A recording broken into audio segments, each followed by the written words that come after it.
Hello guys, magluto na sa ta for this video. Yan atong luto guys, natay tahong. Mao na siya akong lamas. Ato na siyang sabong butang gamong kay para na isabaw, and then kani siya ato na siyang i-salad. Magluto na ta guys. Ito guys. Luto na siya. Dapat talaga ito siya. Padaanan mo siya ng tubig na running water para di siya maglaway-laway. Okay. Magpapatuloy siya sa pagluto pag hindi mo banlaw ng tubig. Ano niya? Ito na yung sauce natin. Maraming kulang na sahog pero ilan na. Then i-mix na natin guys.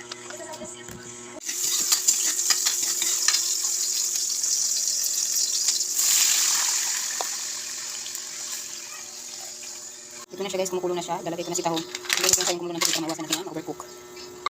Nagbuka na siya guys. Ilalagay na natin yung malunggay. Malunggay is like kami dito. Ang daming malunggay. And titikman na natin yung tinta kung okay na.